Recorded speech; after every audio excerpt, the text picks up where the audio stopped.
Welcome back to the Iron Insight. Thank you for starting your week off right with the Iron Insight every Monday morning at 4 a.m. I'm Bryn Welds. And I'm Andrew Nichols with Southern Leatherworks. And I'm Danny Cobb.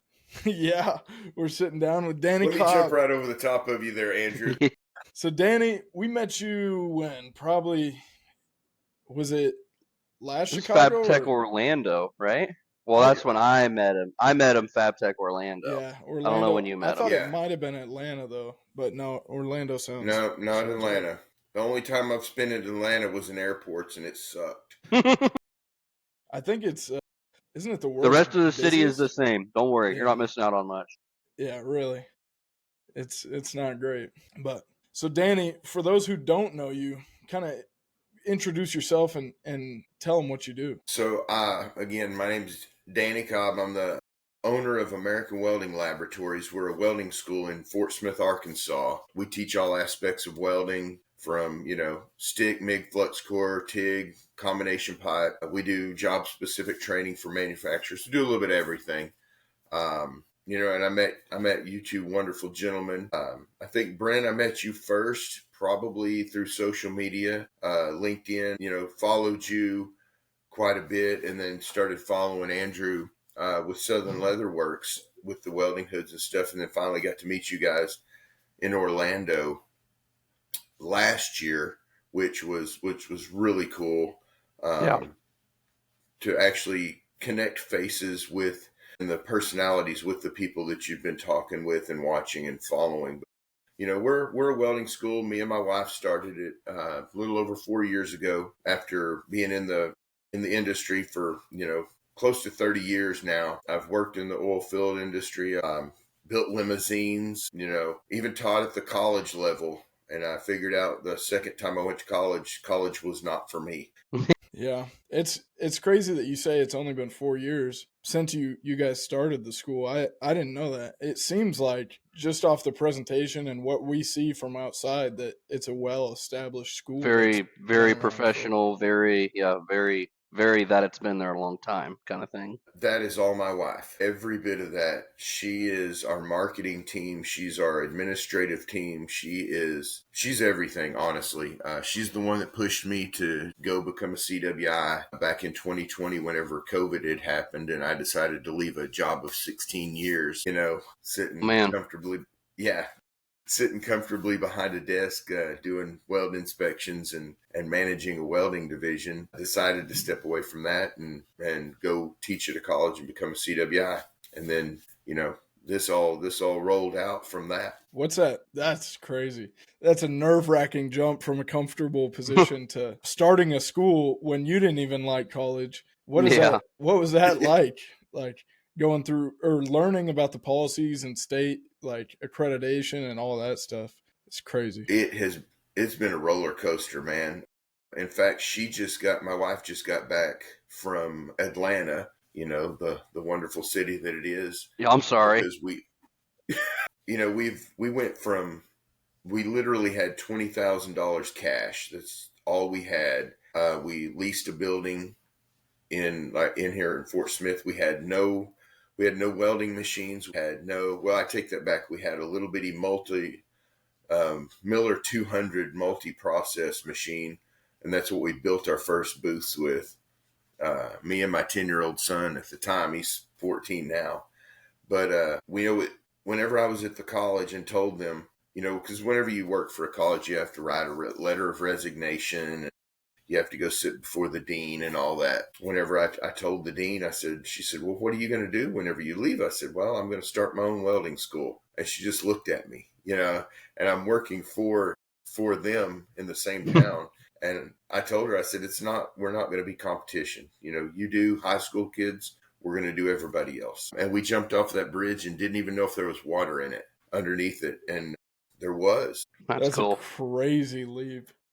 So you spent 16 years at the college teaching, or no? In the oil field. I worked for a company. It's a fairly large oil field company. The name of it's Pruitt Tool and Supply, but we had, I believe, 9 stores across the United States, and all of the equipment that we built was built in Fort Smith. Okay. I gotcha. And how did you get into the industry originally? Was it a family thing or? No, I never wanted to be a welder. Never. So, I'm a little bit older than some people, I guess. I graduated high school in 1991. My kids always say, "Oh, Dad, you're from the 1900s." I got into the trades right out of high school. I thought I was going to go play baseball in high school, and my parents let me know that I was a decent player, but I wasn't that good, and then I needed to look into a trade. So I got into the trades. Went to a local Votech and took HVAC and got into heating and air conditioning early on. And then I went in after that. I didn't like it, so I went into a manufacturing business and started working in a steel manufacturing business. And they shut the doors after about 4 years. They walked in one day and said, "Hey, this is not a layoff. You're all terminated. Get your checks and get out." And we were like, "What? What do you mean? What the hell are we going to do now?" So the state of Arkansas was kind enough to send me to college, which would have been the second time that I, tried to go to college, or the first time I tried to go to college. But I knew that I wasn't really college material, so I took all the the hands-on trade school stuff that I could, and welding was one of them, and it kind of clicked. And after I got after the state quit paying, I quit going, kind of thing, and I got into welding on limousines. And I told everybody, yeah, I know, right? We built hearses and limousine buses. We would cut. That's cool. We would cut buses in half and stretch them 5 feet and build limousines out of them. What company was that? That was called Federal Coach. Possibly one of the worst managed companies I've ever worked for in my life. That's a crazy idea. How does a business like that even get started? I don't know, but there is a hearse company in Fort Smith right now, and they build funeral cars every day. Probably put out 3 a day. Yeah.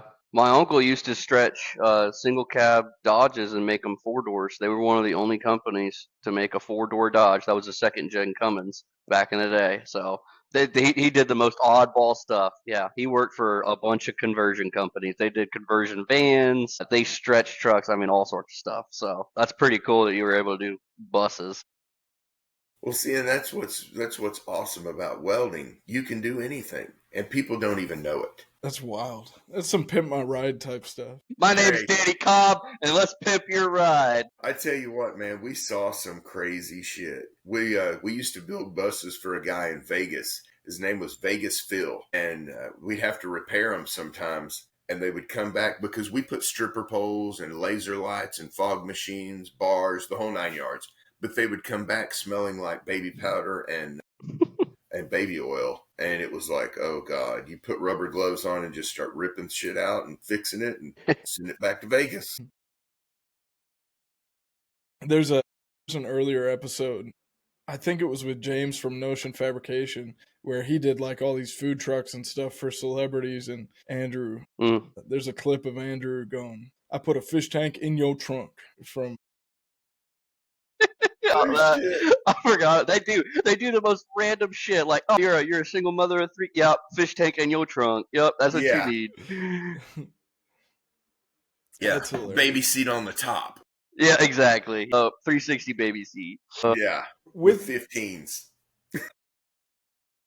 You're like, now that you've been with the school, what's some of the stuff that took you the longest to get used to, whether it's going to high schools for career fairs or speaking at events or shows? Definitely speaking in front of people. A little backstory. I guess in the late 90s and early 2000, I played music, and I still play music, but I played in a band that traveled quite a bit, and I could play in front of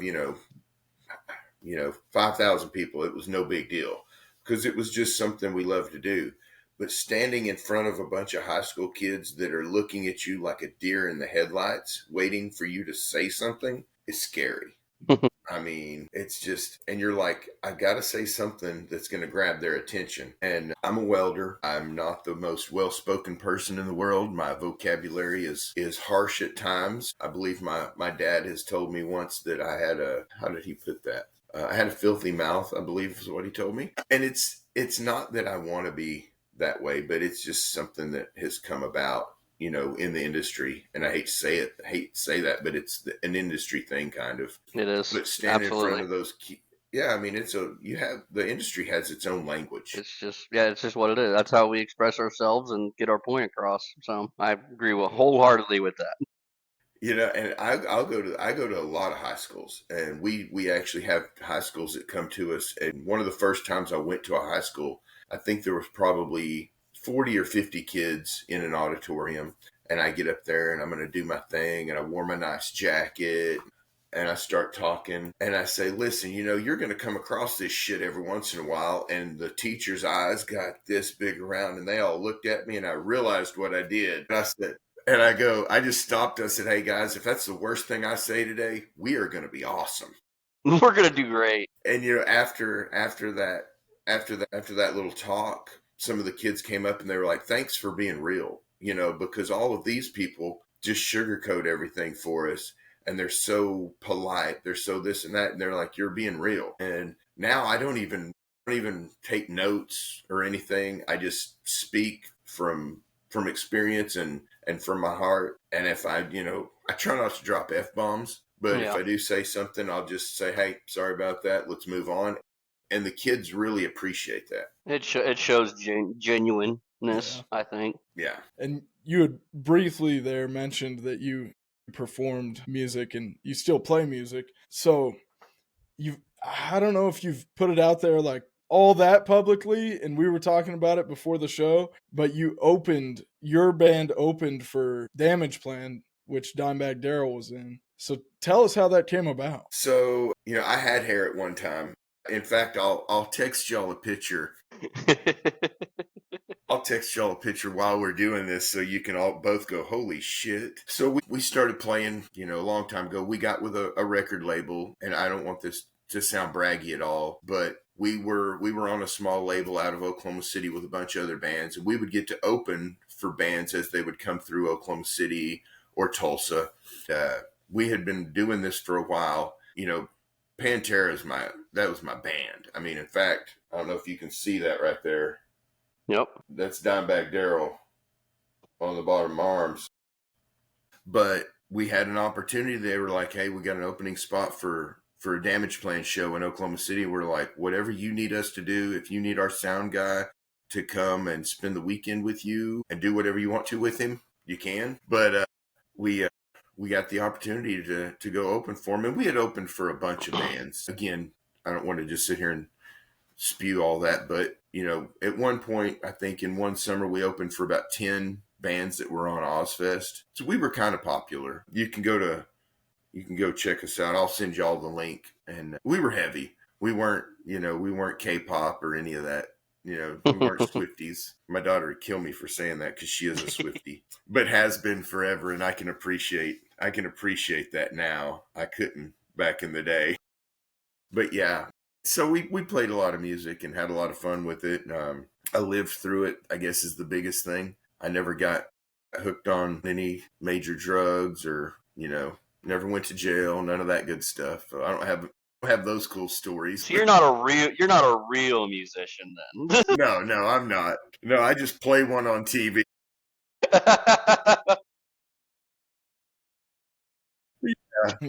Bo Wigington, the host of the Well.com podcast, had a story about playing at some like motorcycle rally or something, and this Hell's Angel prospect wanted to crash the drum set, and they ended up like smashing one of the cymbals on his head or something like that. And yeah, but it's kind of weird. Tell you what, man. Go ahead. Well, playing music, it's not the big shows that are the fun shows. It's the little shows when shit like that happens.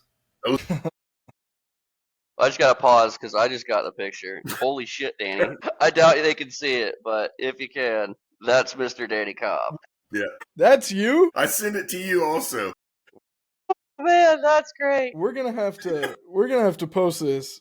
That is, you weren't lying. That is a lot me? of hair. He texted it to us. Oh, yeah. That is a lot of hair. Oh my gosh.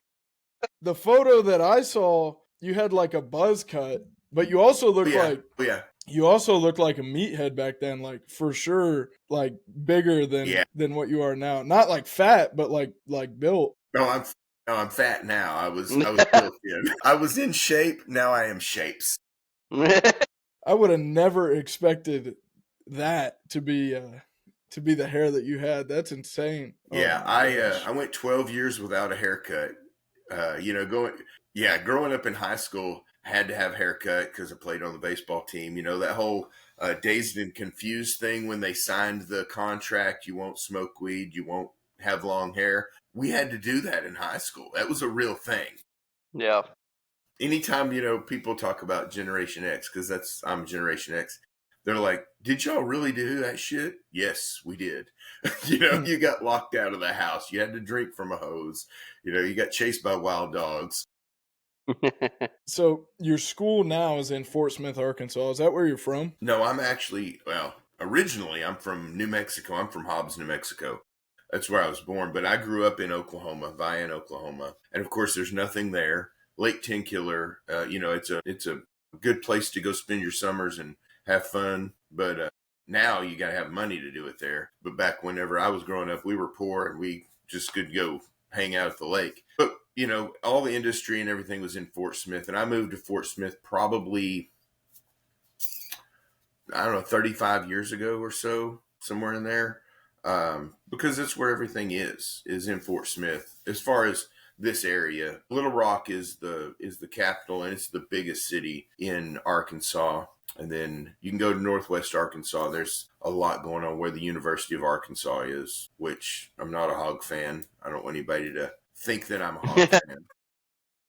But yeah, that's, we moved here. My wife she's from Texas, actually, originally moved to Oklahoma as a child. And then we met. That's a crazy story for another podcast.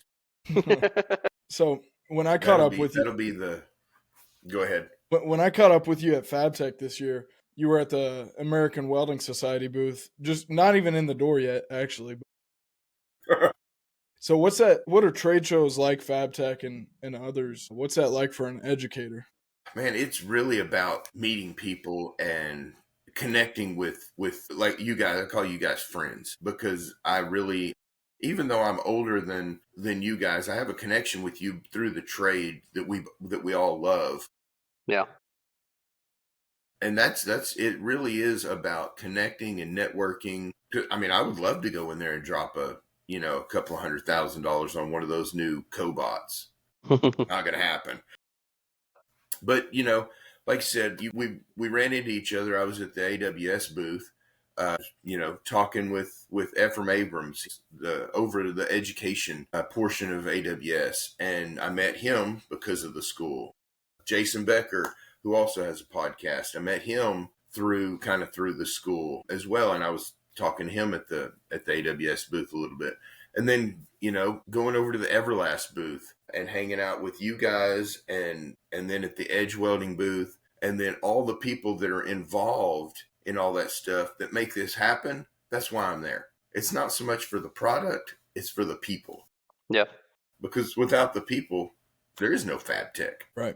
I think it was a new record. 47,000 people, I think it was. Wow. Really? Yeah. Yeah. It would have been 47,002, but I tried to sneak my wife and son in without registering them, and they said, hell no. Which was dumb, because I think that was it was the last day, wasn't it? Last day, and we had checked out of the hotel. Yeah, and they won't let you in. That's so bogus. That's crazy. Yeah. And hey, I'm telling you what, man, that little lady she was about her job. They get mean real quick. But everybody else, every time else I'd walk through there, somebody be on their phone and not paying attention to us. Yeah. Yeah. That last day was really hectic. We probably started to pack up the booth at 3. We got out of there at 1 in the morning. Yeah, y'all got out of there late. Yeah, because the union has to do everything. You can't. They had to tear down our background, and then Harrison catches one of them going through our shelves in the wall, and he's like, "Hey, what are you doing?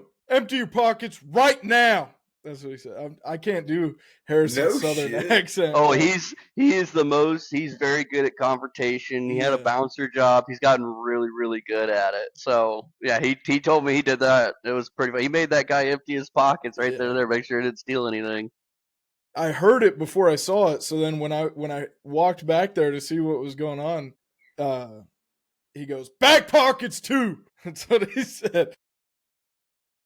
Yep. Harrison's the guy you want on your side. That's for sure. That's so funny. Yeah, this year was probably one of my more favorites just because of how many people were there. I think this year was great because there was a lot of just mutual, like you said, friends there. So I thought it was a really good year.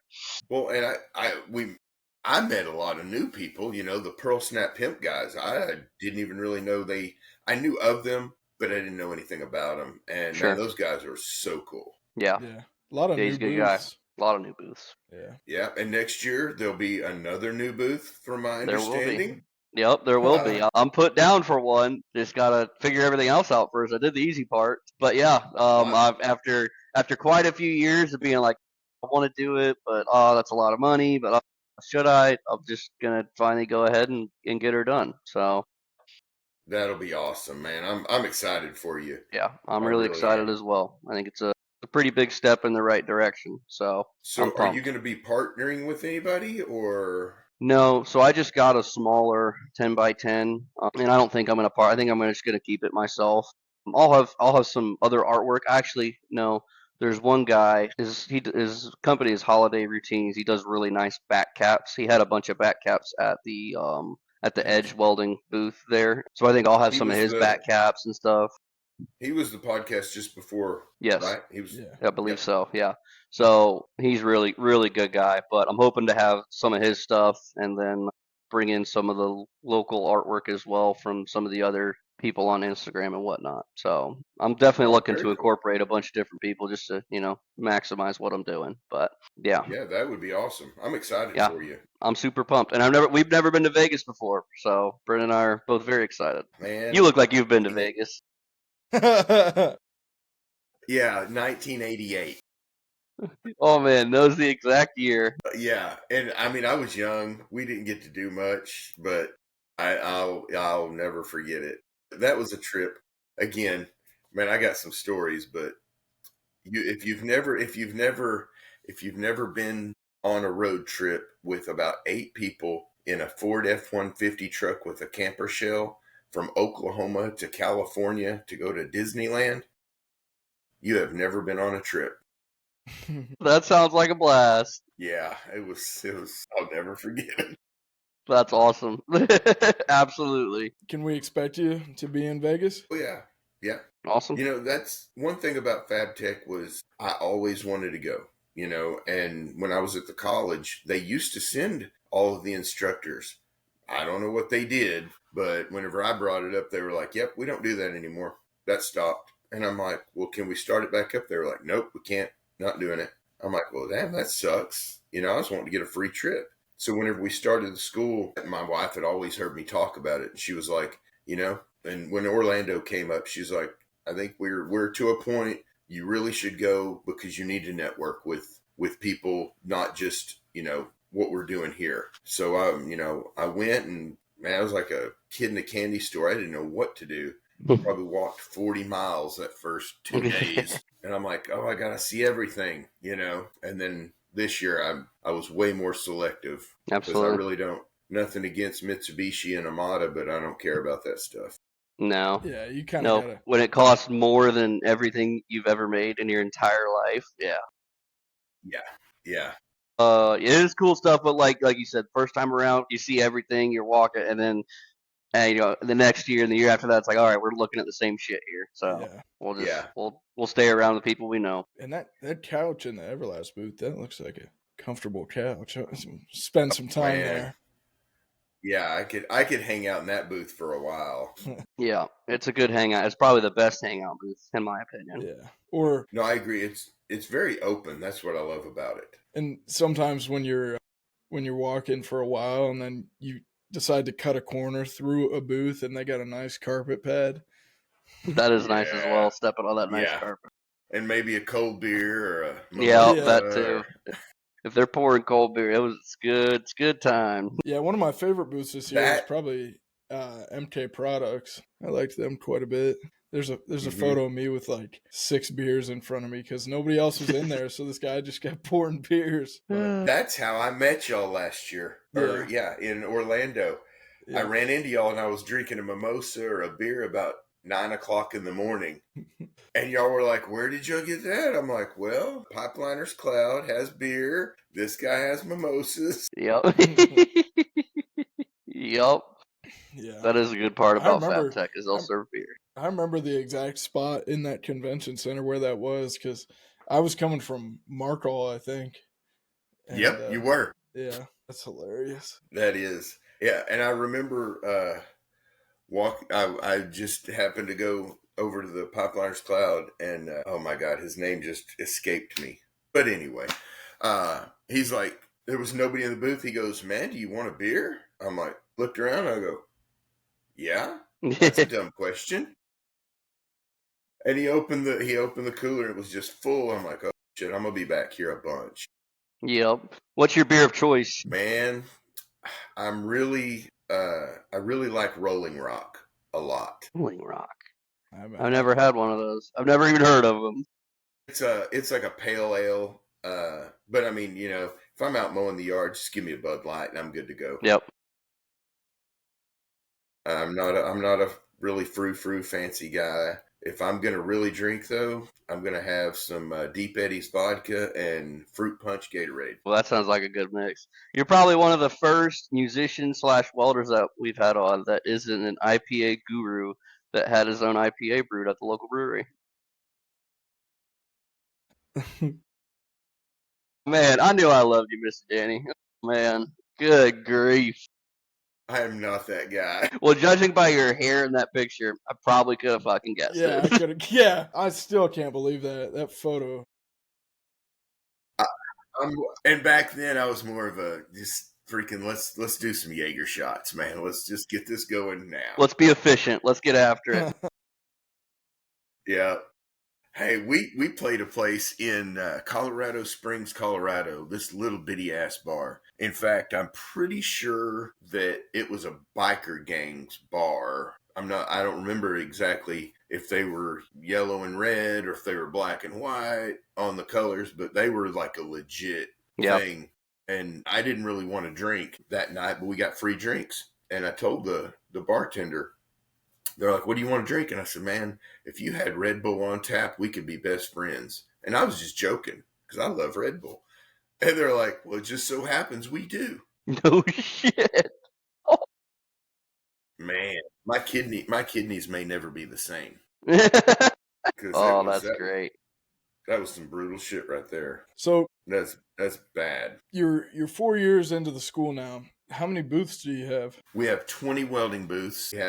So I'm going to give you all the spiel as if we were on a tour here. We have 20 welding stations. 13 of the 20 have a Miller Multimatic 255, the multi-process machines. Yep. And then we have 7 that have Ideal Arc 250s, just the stick and TIG rigs, the old school stuff. We have 3 engine drives. We've got an SA2 blackface that we have named Kennedy's Last Ride because John F. Kennedy was killed in a black Lincoln. We've got, a Ranger 250, and then we've got a set of jumper cables and a battery, otherwise known as a Miller Bobcat. Yep. But we've got Ironworker, we've got a simulator set up for like you going into a refinery. We generally have 5 booths set aside of the 20 for our combination pipe class. I'd love to have you guys come and see it and hang out at Absolutely. The next welding competition. You're welcome any day, but the next welding competition would be awesome. And I plan on being at the next one with enough. Now that I got further notice, to be able to make that work. I plan on being there. I wanted to be there last year because it sounded like a lot of fun. Yeah, we have a good time. Danny Keiderling comes and Jason Sasaki. I don't know if you know both of those guys, but my God, yeah, that's a good time right there. Especially hanging out with Danny. I took him and shit, I can't remember his buddy's name that was with him. Can't remember now. So if they watch this, they'll be pissed, but it'll be okay. But they had never like eaten at Raising Cane's before. Oh man, what a treat! Oh yeah, I'll kill a lot of people for Raising Cane's. I'd murder a lot of people. Hey, I'll kick a bunch of kids in the head for that. Yep. for a box combo, are you freaking kidding me? For sure. But we go in and we're eating there, and we sit down, we're eating, and they're just like, holy shit, this is amazing. I turn and look, and there's a dude from Slim Chickens. He's got his Slim Chickens shirt on, sitting there eating Raising Cane's chicken. So I couldn't let that slide. I had to let him, I asked him, I'm like, so what's up with that? He goes, that's pretty good chicken. So I was like, holy shit, you're getting fired, dude. So how many students do you guys try and keep rotating through? How does that work? So the way our program works, we are a short-term training facility. We have so our stick welding class, for instance, it's 7 weeks long. It's 250 clock hours, and it's all set up. So we're licensed by the state of Arkansas in the Division of Higher Education, and why that matters is most of our students don't pay anything out of pocket to come to our school. Oh, because okay. We have grant money available to them. You know, WIOA grants or farm workers grants or the VA. We're VA approved, which that process takes over 2 years alone to do that. But yeah, we try to keep, we have generally speaking, about 10 to 12 students per class. We do day and evening classes. Right now we have 3 booths that are set aside specifically for pulse spray. And man, that's a process that is a great process, but it's hard to teach somebody that has never welded that process because it's so hot so fast. And we've partnered with a company called Hytrol Conveyor Systems. They build conveyor systems for Amazon. Everything they weld is with spray arc, and they may be welding on one piece. They may have 14 gauge, 16 gauge, 1/4 inch, 3/8, and they don't change the machine settings. You change your speed. Yeah. And teaching people that is it's something else. It is a hard way to do it. Absolutely. Especially whenever they tell me to teach them how to weld it downhill. Yeah, that'll do it. Yeah, because when I went and got my first job after school at Case New Holland building tractors, like you said, you didn't change the machine. Didn't matter if you were doing sheet metal or if you were doing, 1/2-inch engine mounts or cab mounts for these windrowers. Like you just left it alone and you either sped up or slowed down. So, that was quite the change. That's for sure. Yeah, I think everybody should try that. A little bit. And I think you should get and I think you should get used to it. Getting real tuned in with how to weld without changing your machine too much. So 100%. You should, yeah. So, and it comes with experience, but like you said, teaching a kid that's never welded before, that's the hard part. And Andrew, now that you bring that up, that kind of reminds me. I don't know how many combines they were putting out a day when you worked there. It was probably like maybe 12 to 17. Yeah, it was 12, 13, I think. We had our sister plant on strike. It was a weird time, and I wasn't there for long. So. And the highest they were doing was 32 combines a day. And right now they're putting out 5 combines a day is all. They're down to 5? Yeah. Oh, man. So I was going to ask you, Danny, like, what's the industry been like around you? Because we're pretty ag-based, and, when ag is down, the industry's down. So the past year and a half has been pretty slow. So what's it been like in Arkansas? Man, Arkansas is growing. They're having hiring events all over right now. They're having a hiring event this coming Wednesday, and they'll have the hiring event at the manufacturer, and they'll hire on the spot, do weld test, everything. But we have, the area we're in, we're right in the middle of the country, and we've got a shutdown going on right now at a place called Gridau, and they make round bar. So they make steel. It's a steel mill, but we have paper mills here. We have, like I said, a lot of big manufacturers, a lot of big fabrication, but it's a lot of chicken industry around here as well. Everything in there is stainless steel, so there's constantly things breaking. If you eat chicken, it probably comes from Arkansas. You know what I mean? It's one of those things. Tyson's Chicken is an Arkansas-based company, but it's very fast paced as far as the manufacturing industry. It's constantly people going to work. And we have, there's 4 actually legitimate, like, just privately owned welding schools in Arkansas alone. T-Bird from Arkansas Elite, I talk to him often, good people up there. And we have a joke where I always tell everybody, when they come in for a tour, they'll ask about other schools. And I said, well, now, we don't talk shit about other welding schools except Tulsa Welding School. Yeah, and that's valid, I'd say. Yeah, that's very valid. But, and I think that all, the four welding schools that are here are putting out quite a few welders, and they're going to work. It's not a fact that we're like oversaturating, but like, if you listen to the American Welding Society, which I love the American Welding Society and what they're doing. I have some issues with some of the things that they do, as well as I'm sure everybody does. Like, they could lower the prices on a bunch of shit. But, they say we need 350,000 welders by 2028. That's a lot. A lot. And it's because the older generation is retiring, and those guys, it takes 2 young guys to take the place of one of those older guys. And what I do hate about the older generation, some of my generation is included in this, is the gatekeepers, man. They don't want to teach you or teach the young guys how to do the stuff that they know to do, but they expect them to do it. And then whenever they leave, they're like, well, look at you, now you're screwed. Well, you're screwing yourself too, buddy. Yeah. Yeah. Well, I mean, now that you mention Tyson, I don't know. I'm just going to assume that Tyson is probably owned by Walmart now. I'm not sure. The Tyson family they're huge. They're as big as the Waltons, if not bigger, which, the Waltons are they're legit. Yeah. Yeah.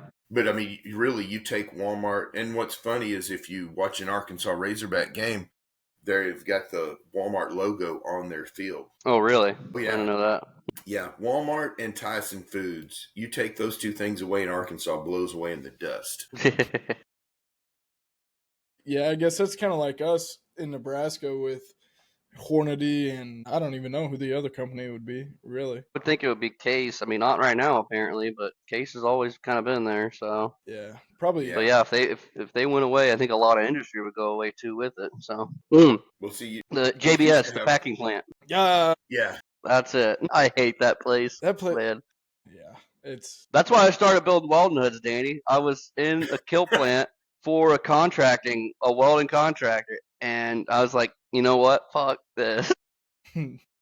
Man, hey, I worked in a chicken plant for 2 weeks one time, right out of high school, because Metallica was coming to Tulsa on the Black Album tour, and I worked there long enough to get tickets and gas money to go to that concert and quit. Yep. Yeah. He's talking about a beef plant that's in my town that he's worked out. I've never even been inside of it, so I'm pretty proud to say that. But yeah, it's bad. Don't go inside of it.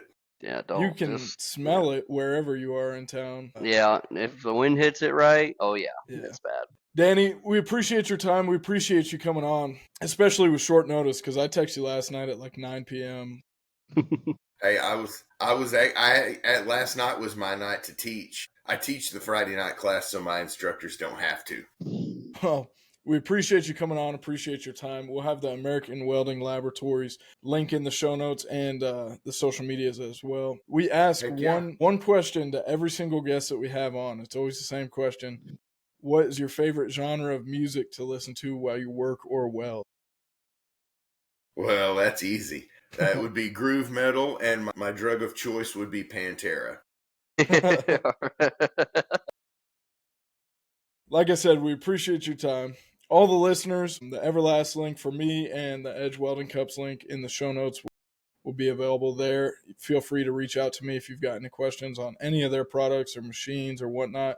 Please give us a nice review on whatever listening platform that you're listening on. And Andrew? And check out sunleatherworks.net, which is also in the show notes for all your custom welding hoods and other welding gear, as well as belts. Mr. Danny, we really appreciate you coming on. Like I said, we met you 2 years ago in Orlando, and it's been a great great friendship ever since, and we look forward to seeing you next year in Vegas. Yeah, we're going to do some shots in Vegas for sure. Yep. Hey,